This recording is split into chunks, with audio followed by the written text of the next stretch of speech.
નમસ્તે વિદ્યાર્થી મિત્રો, હું દેસાઈ ભાનુ.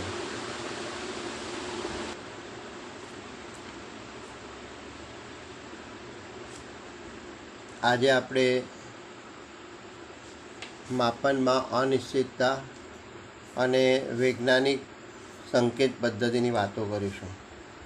તો મિત્રો, આપણે જે કંઈ પણ મૂલ્ય માપીએ છીએ એમાં નિશ્ચિતતા હોવી ખૂબ જરૂરી છે.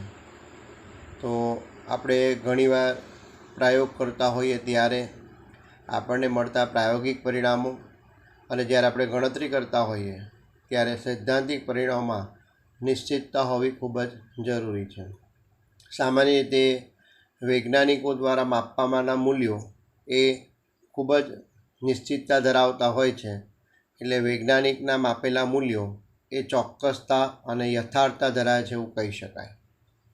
હવે રસાયણ વિજ્ઞાનમાં આપણે હંમેશા જે કંઈ પણ અણુ પરમાણુ વાપરતા હોઈએ છીએ એ ચપટીભર લેવામાં આવે તો પણ એમાં એની સંખ્યા ખૂબ મોટી હોય અને આવી મોટી સંખ્યાનો વારંવાર ઉપયોગ કરવામાં આવે તો સ્વાભાવિક છે કે ભૂલ થવાની શક્યતા રહેતી હોય છે.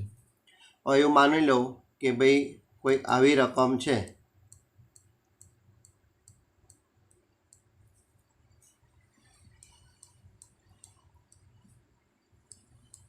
આવી રકમ. હવે આવી રકમનો તમારે વારંવાર ગણતરી માટે ઉપયોગ કરવો હોય તો સ્વાભાવિક છે કે ભૂલ થવાની શક્યતા રહેતી હોય છે. હવે આવા ઘણા મૂલ્યો છે કે જેને પરિણામે આવી ભૂલ થવાની શક્યતા રહેતી હોય છે.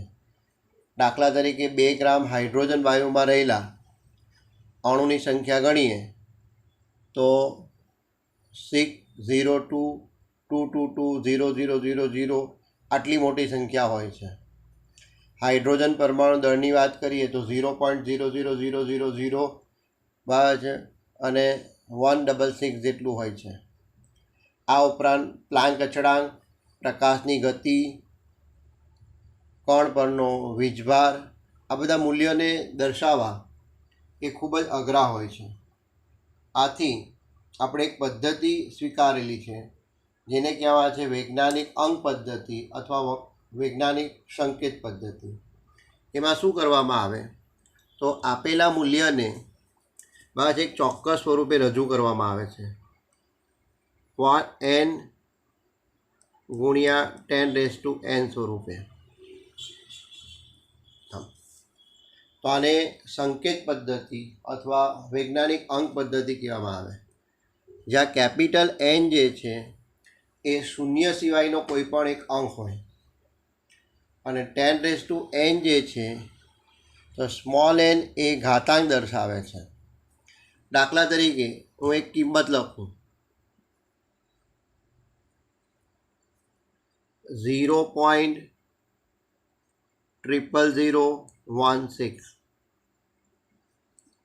તો હવે આ કિંમતનું મારે જો વારંવાર ગણતરી માટે ઉપયોગ કરવો હોય તો ભૂલ થવાની શક્યતા રહે. કોઈ વાર 1 0 વધારે લખાઈ જાય તો કોઈ વાર 0 ઓછો લખાઈ જાય. તો હવે મારે આને હવે આ સ્વરૂપે લખવું હોય n ગુણ્યા 10⁻n ના સ્વરૂપે. એનો મતલબ દશાંશ ચિહ્ન પહેલાં શૂન્ય સિવાયની રકમ આવવી જોઈએ. તો આ દશાંશ ચિહ્નને હું ક્યાં ખસેડી તો જમણી બાજુ 1 2 3 અને 4. તો 1.6 ગુણ્યા, હવે જમણી બાજુ કેટલા સ્થળ કહીશા છે 4. તો જમણી બાજુ જેટલા સ્થળ ખસે એટલા 10ની માઇનસ લખી દેવાના. હવે આને ગણતરીમાં વાપરવું હોય તો ખાસી તકલીફ પડે. હવે આ જ રકમને આપણે આ સ્વરૂપે લખી નાખી તો હવે ભૂલ થવાની શક્યતા રહેતી નથી. તો આને વૈજ્ઞાનિક અંક પદ્ધતિ કહેવામાં આવે છે. ખ્યાલ આવે છે? હવે માની લો કે આપણી પાસે કોઈક બીજી રકમ છે, દાખલા તરીકે 125.26. તો હવે આમને પણ 1.2526 ઇન્ટુ 10⁻ના સ્વરૂપે લખવું હોય તો શું કરવું પડે? તો આ દશાંશ ચિહ્નને તમારે કઈ બાજુ ખસેડવું પડશે? ડાબી બાજુ. આ ડાબી બાજુ ખસું, કેટલા સ્થળ? તો 1 અને 2, એટલે 1.2526. હવે ડાબી બાજુ ખસેડવામાં આવે તો 10ની કેટલા થશે? પ્લસ થશે, 10^2. તો મિત્રો આ ખાસ યાદ રાખવાનું, જો તમે જમણી બાજુ ખસેડો તો જેટલા સ્થળ ખસેડો એટલા 10ની માઇનસ લખાય, અને જો તમે ડાબી બાજુ દશાંશ ચિહ્ન ખસેડો, બરાબર છે, તો જેટલા સ્થળ ખસે એટલા 10ના પ્લસ લખાય. આમાં ઘણા વિદ્યાર્થીઓ લોચા મારે છે, એટલે આને આપણે કોઈક વસ્તુ સાથે જોડી દઈએ. તો મિત્રો તમે સંખ્યા રેખા તો શીખીને આવ્યા છે, તમને બધાને ખબર છે કે 0ની જમણી બાજુ હંમેશા ધન સંખ્યા હોય અને 0ની ડાબી બાજુ હંમેશા ઋણ સંખ્યા હોય. તો આનાથી ઊંધું કરવાનું છે. જો આ જમણી બાજુ છે, તો જમણી બાજુ સંખ્યા રેખામાં શું આવે? પ્લસ. તો આપણે શું કરવાનું? માઇનસ. સંખ્યા રેખામાં ડાબી બાજુ શું આવે? માઇનસ. તો આપણે ડાબી બાજુ શું કરવાનું? પ્લસ. આ રીતે તમે એક અનુબંધ બાંધી દેશો ને તો કોઈ ભૂલ થવાની શક્યતા રહેતી નથી. ઓકે, તો n × 10^n સ્વરૂપે રકમને લખવાની જે પદ્ધતિ છે એને કહેવામાં આવે છે વૈજ્ઞાનિક અંક પદ્ધતિ અથવા વૈજ્ઞાનિક સંકેત પદ્ધતિ. અને હંમેશા તમારો જવાબ એ વૈજ્ઞાનિક અંક પદ્ધતિમાં જ રજૂ થવો જોઈએ. હવે આ વૈજ્ઞાનિક અંક પદ્ધતિની મદદથી આપણે સરવાળા બાદબાકી કરવાના હોતા હોય છે, ગુણાકાર ભાગાકાર પણ કરવાના હોતા હોય છે. તો ગુણાકાર ભાગાકાર કરવું હોય તો કેવી રીતે કરી શકાય? તો આપણે એક એક ઉદાહરણ લઈ લઈએ. માનો કે મારે ગુણાકાર કરવો છે,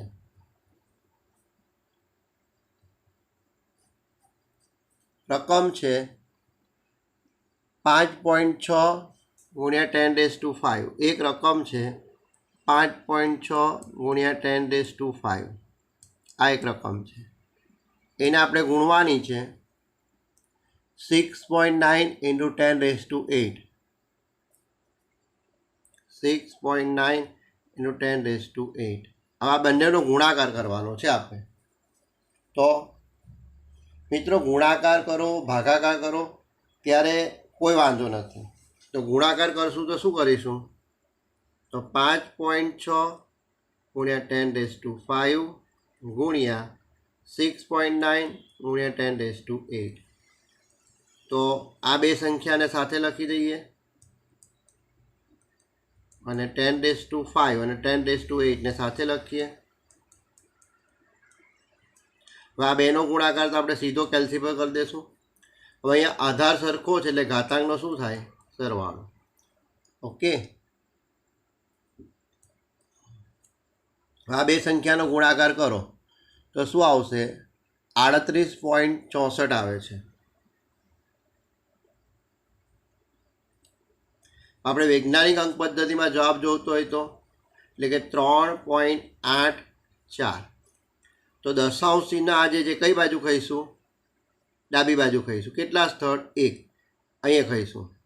અને ડાબી બાજુ ખસે તો આપણે હમણાં જ કહીને આવ્યા શું કરવાનું છે? 10ના પ્લસ, એટલે 10^1 અને ઓલરેડી 10^13 તો હતા જ, એટલે ફરી પાછો આધાર સરખો એટલે ઘાતાંકનો શું થયો? સરવાળો. એટલે તમારો જવાબ આવી ગયો 3.864 × 10^14. એટલે આની મદદથી તમે જે કંઈ પણ જવાબ આવે છે એની સરખામણી પણ સહેલાઈથી કરી શકો. ઓકે, ખ્યાલ આવે છે? તો ગુણાકારમાં અને ભાગાકારમાં કોઈ વાંધો નથી. મિત્રો ખ્યાલ આવે છે ને? ફરી પાછું એકવાર રિપીટ કરી દઈએ. તો જ્યારે ખૂબ જ મોટી સંખ્યા હોય એને એમાં ઘણા બધા શૂન્યનો સમાવેશ થતો હોય તો આવી સંખ્યાને વારંવાર લખવી, એના સરવાળા બાદબાકી કરવા એ ખૂબ જ અઘરું કામ છે. અને આ અઘરું કામને સહેલું કરવા માટે આપણે એક પદ્ધતિ અમલમાં મૂકી જેને વૈજ્ઞાનિક સંકેત પદ્ધતિ અથવા વૈજ્ઞાનિક અંક પદ્ધતિ કહેવામાં આવે. જેમાં આપણે શું કરતા હોઈએ? તેમાં આપણે સંખ્યાને n × 10^n ના સ્વરૂપે લખીએ છીએ. એટલે કેપિટલ એન જે છે એને એવી રીતે લખીએ છીએ કે એનું મૂલ્ય 1.0થી લઈને 9.999ની વચ્ચે આવે. એટલે સાદી ભાષામાં હું કહું તો આપણે દશાંશ ચિહ્ન પહેલાં શૂન્ય સિવાયનો કોઈ એક અંક લાવવો જોઈએ. શૂન્ય સિવાયનો દશાંશ ચિહ્ન પહેલાં શૂન્ય સિવાયનો કોઈ અંક હોવો જોઈએ. એ રીતે ફેરવાનું હોય છે. જ્યાં તમને બતાવ્યું, જો આપણે જમણી બાજુ દશાંશ ચિહ્નને ખસેડીએ તો જેટલા સ્થળ ખસે એટલા 10ની માઇનસ કરવાના, અને ડાબી બાજુ દશાંશ ચિહ્ન ખસેડીએ તો 10ના સ્થાન જેટલા ખસે એટલા આપણે ડાબી 10 પ્લસ કરવાના, અને આને સંખ્યા રેખા સાથે જોડી દઈએ એટલે કોઈ ભૂલ થવાની શક્યતા રહેતી નથી. ઓકે, હવે એક આવો ભાગાકાર માટે પણ જોઈ લઈએ.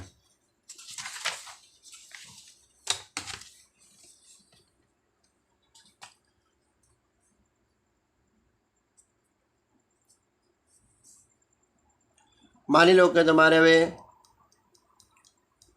ભાગાકાર કરવો છે,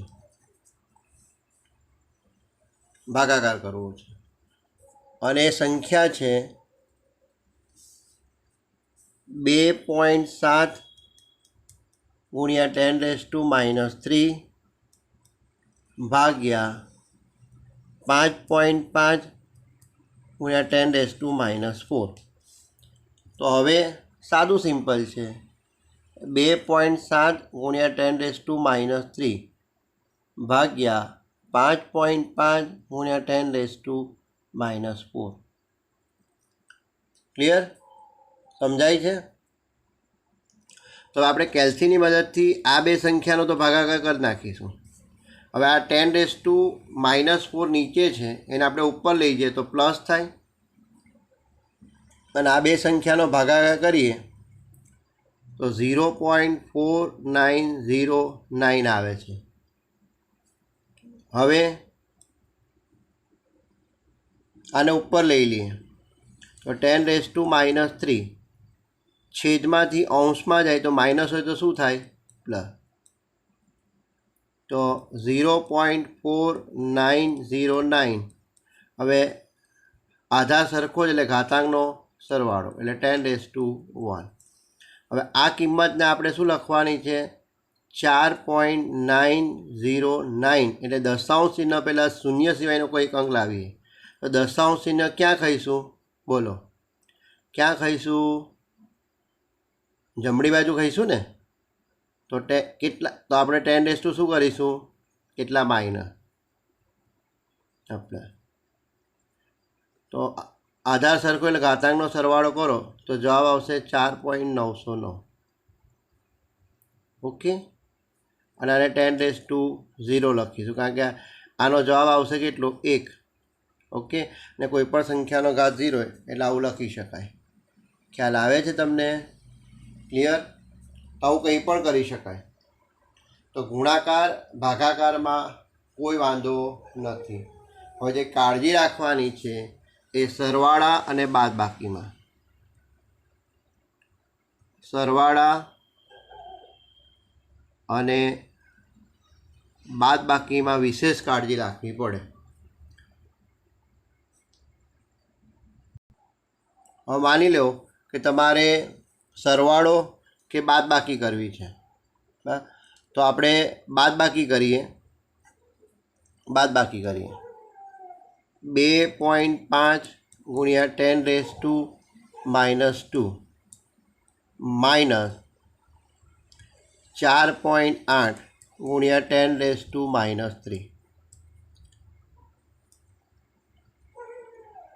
હવે મિત્રો, જ્યારે કોઈ પણ બે સંખ્યાની તમારે બાદબાકી કરવી હોય તો આ 10નો ઘાત જે છે એ હંમેશા સરખો રાખવો પડે. તમે ક્યાં 10⁻³ રૂપાંતર કરો બંને સંખ્યાને, કે આ બંને સંખ્યાને 10⁻² રૂપાંતર કરો. ઓકે, તો હવે આપણે નક્કી કરીએ કે ભાઈ આપણે 10⁻² જવા દઈએ તો આને 10⁻³ છે અને 10⁻² કન્વર્ટ કરવું પડે. તો 2.5 × 10⁻². હવે આને 10⁻³ છે એને 10⁻² કરવાના.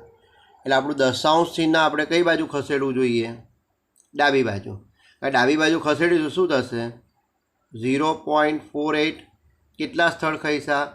એક સ્થળ ખસ્યા, એટલે 10⁻1 -3.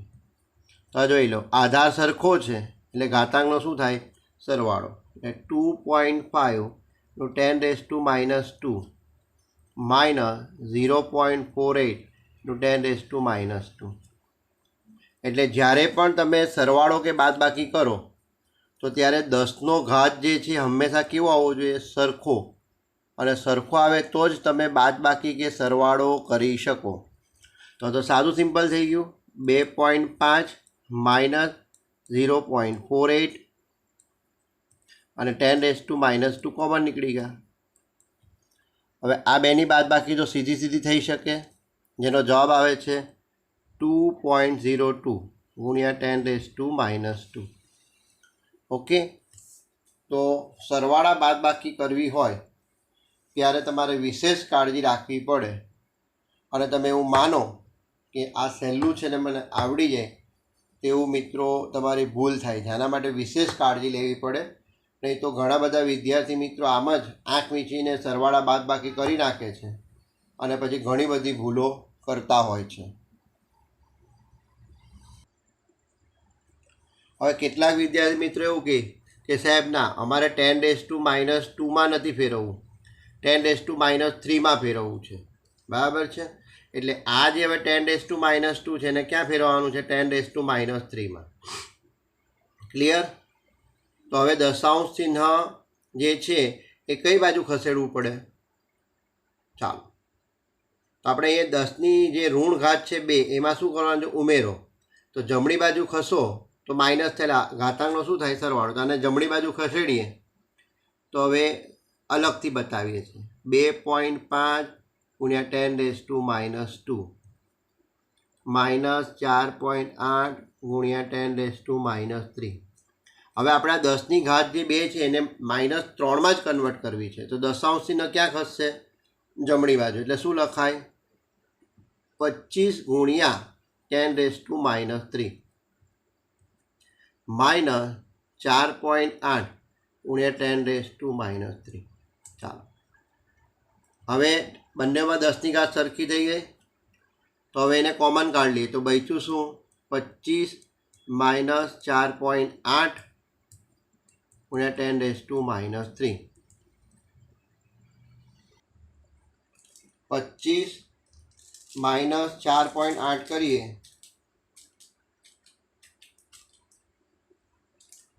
તો 20.2 ગુણ્યા 10⁻3 આવે. આપણે જવાબ તો શામાં જોઈએ? વૈજ્ઞાનિક અંક પદ્ધતિમાં જોઈએ. એટલે આ દશાંશ ચિહ્ન ક્યાં ખસેડવું પડશે? ડાબી બાજુ. તો લખાશે 2.02. દશાંશ ચિહ્ન ક્યાં કહીશું? ડાબી બાજુ. કેટલા સ્થળ કહીશું? 1. એટલે 10⁻1 ના 10⁻³ હતા. હવે આધાર સરખો એટલે ઘાતાંકનો સરવાળો કરો તો 2.02 ગુણ્યા 10⁻². હવે આ જવાબ જોઈ લો અને આ જવાબ જોઈ લો. તો મિત્રો વૈજ્ઞાનિક અંક પદ્ધતિમાં સરખામણી કરવી સહેલી પડે છે. બાકી કેટલાક વિદ્યાર્થી મિત્રોને ખબર જ નથી પડતી કે આ બંને જે છે એ મૂલ્યની દ્રષ્ટિએ સરખા છે, દેખાવની દ્રષ્ટિએ જુદા છે. અને એટલા માટે વૈજ્ઞાનિક અંક પદ્ધતિમાં જો તમે રૂપાંતર કરો તો તમને ઘણી બધી તકલીફો દૂર થઈ જાય. કારણ કે શું થાય, ઘણીવાર MCQમાં જે દાખલા પૂછાય છે એમાં માનો કે તમે ગણતરી કરી અને જવાબ આ આવ્યો, પણ આવો કોઈ જવાબ દેખાતો ના હોય તેવું બની શકે કે આ જવાબ આપ્યો હોય. તો આ બંનેનું મૂલ્ય તો સરખું જ છે, ખાલી સ્વરૂપ જુદું છે. અથવા કોઈ વાર એવું બને કે તમે ગણતરી કરો અને જવાબ આ આવે, પણ આવો કોઈ ઓપ્શન જ ના હોય, એની જગ્યા પર વૈજ્ઞાનિક અંક પદ્ધતિ લખીને આપ્યું હોય. તો ઘણા વિદ્યાર્થી મિત્રો આ સમજતા નથી અને સાચું હોવા છતાં ભૂલ કરીને આવે છે. તો વિશેષ કાળજી રાખવાની જરૂર છે. અને આ સૌથી વધારે કાળજી શામાં રાખવાની છે? તો સરવાળા બાદબાકીમાં જ કાળજી રાખવાની છે. તો મિત્રો આને ધ્યાનમાં રાખી આપણે તમને